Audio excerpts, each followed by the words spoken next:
Hey guys, magandang gabi. Welcome back po dito sa Gandara SRU channel. Andito na naman po ako para maghatid sa inyo ng latest update and fresh happenings about sa TVJ, Itbulaga and the Legendary Gods. Kaya naman para sa mga hindi pa po nakaka-subscribe, maaari po ninyong pindutin na subscribe button and notification bell para kayo maging updated sa mga balita. So for tonight's video, ang ating pag-uusapan ay patungkol po dito sa ginagawang pagbabatikos ngayon kay Bossing Vic Soto. So after po, muli magtagumpay ng Itbulaga sa ratings nang maibalik at makuha po ulit ng Itbulaga ang kanila pong trono.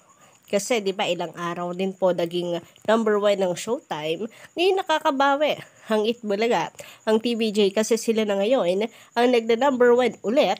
Eto at parang may umuusbong na naman na pangbabatiko. So ngayon kay Bossing. Baka sa susunod yan, maisa-isa po ulit ang mga legendary gods kagaya noon na iniisa-isa. So, nagkataon lang kaya ito, ka-legendary gods? Nako, sana nagkataon lamang po. Kasi ngayon pa lang sa grupo or sa circle ng mga legendary gods, sinasabi na lahat daw talaga ng paninira at pagpapabagsak sa Itbulaga ay ginagawa. Sabi dito sa article na Inquirer, so, ilan lamang po ito sa mga ginagawang pangbabatikos kay Bossing. Sabi po dito ng Inquirer na article, Tony Rose Gaida reveals Vic Soto tried to court her. Former Itbulaga host Tony Rose Gaida shared that Vic Soto aka Bossing expressed her desire to court her during the time they were both on the noontime show.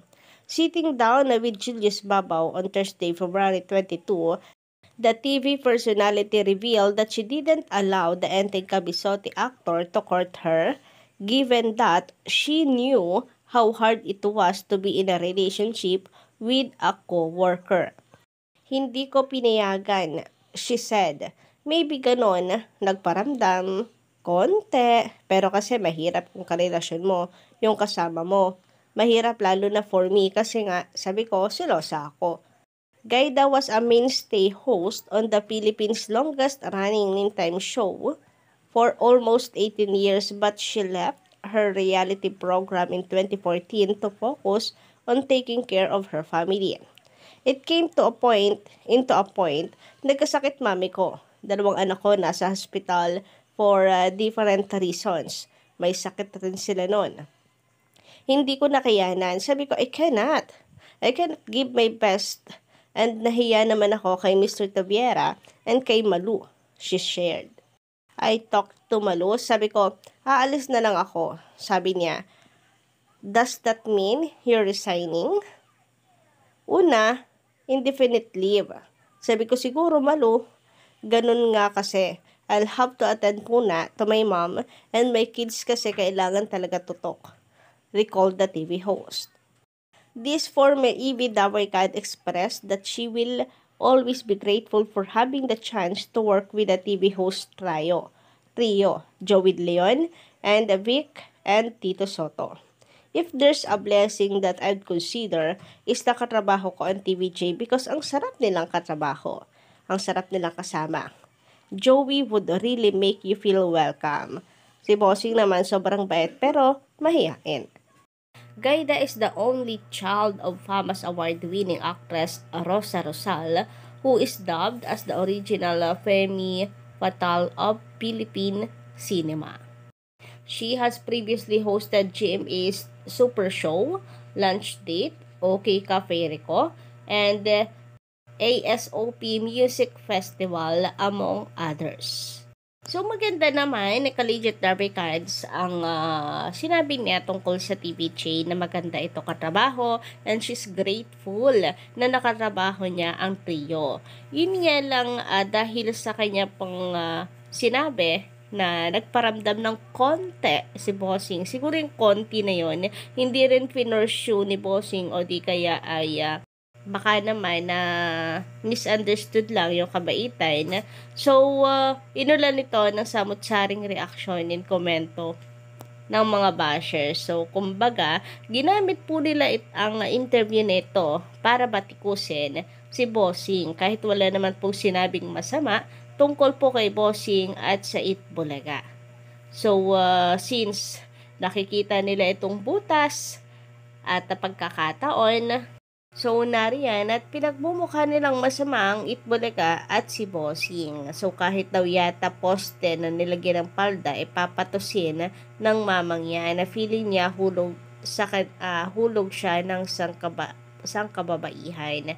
So marami pa po dito mga hurtful comments para po kay Bossing. So maybe si Bossing sanay na dito, pero hindi nga po maiwasan na gamitin itong isyong ito para batikusin ang TVJ since na ibabalik nga raw po ang ratings ng Itbulaga ngayon na bilang number 1 ng time show. So kayo po ba, anong inyong say patungkol sa isyong ito? Sabi naman ni Nora Ravelo, dapat ang gayahin ng TV ay ang Especially Yours ng It's Showtime. Baka sakaling makaangat sila sa ratings. Bakit nga hindi nila subukan gayahin na yung It's Showtime naman para maiba, sa daming attackers ng fans ng Showtime, talagang makukuha nila yung hinahanap nilang pansin kasi tila mga kulang sa pansin na po ang mga ito. And baka mag-trending at tumaas pa ang kanilang ratings. Kasi, kapag Itbulaga po parati ang kanilang gagamitin, well, madaming fans ang Itbulaga pero hindi na mabenta. Bakit? Dahil umay na ang mga Daway Kids at hindi na sila pinapansin. So, kahit siguro, kopyahin na nila ng tuluyan lahat ng segment ng Itbulaga ng TVJ, hindi sila makakaasa na panonoorin yan ng mga Daway Kids. Kaya kahit manggaya sila na manggaya at maraming Daway Kids, maraming supporters ng TVJ, magiging wa effect. Kasi sawang-sawa na nga at umay na ang legit Daway Kids sa kanila pong diskarte or taktika na ito. Kumbaga, hindi po nila mapapaikot na ang mga legit Daway Kids. Alam kasi nating lahat na ginagawa lamang nila ito para may ma-curious, para tayo ay manood din sa kanila. Pero sorry na lang, dahil kahit napakarami natin, wala silang mahahakot sa mga Daway Kids. So, try nila sa Showtime. Malay nyo pagbago, maging effective. Sabi naman dito ni Daisy Ramos, magandang gabi. Kung ako tatanungin, wag na lang bumalik ng APP. Mas maganda kung sa ibang studio. Kung tuloy sa Meralco Theater, mas mainam doon. Mas marami pa ang makakapanood ng live. Thank you. So sabi, nasa 200 plus lang daw po yung seating capacity. And yung 15 seats, ay gagamitin lang for special occasions. Nako, sana naman kahit po hindi special occasions ay magamit yung chairs, no? Kasi marami din po talaga ang gustong manood ng live ng Itbulaga. About sa APT naman, for some reason, parang ayoko na rin na bumalik sila or ang TVJ doon. Although para sa atin, ang bagay lang sa APT studio ay ang legit Daway Kids at ang TVJ. Pero kung ito ay magiging ugat na naman ng panibagong issue at bangayan, huwag na lang.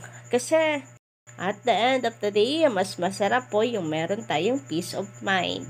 Kahit wala tayong tinatapakan tao, meron po kasi, or ang TVJ, kahit wala pong tinatapakan tao, meron na at meron pong nasasagasaan. Kasi mga inggit, insecure, at may malalim na pinanghuhugutan kagaya ng tape ink. So, di bali na lang, di ba? Umalis na ang TVJ, so pwede siguro permanently goodbye na to them. Okay na yung malaman natin na okay po sina Mr. T at ang TVJ hanggang doon na lang. Sabi naman dito ni Angelica Shiba, good morning po ma'am. Ano ba yan? Puro gaya na lang. Kung gusto nila lahat, pati mga apelyedo para sumikat sila, di ba ma'am? Nako, ano pong kokopyahin nila? Paulo Soto. Ay, Buboy Mendoza. Ara Mulak, ganon. Pati yung apelyido, kokopyahin na para sikat. Huwag na lang yung trademark dahil kay Master Henyo Joey yun.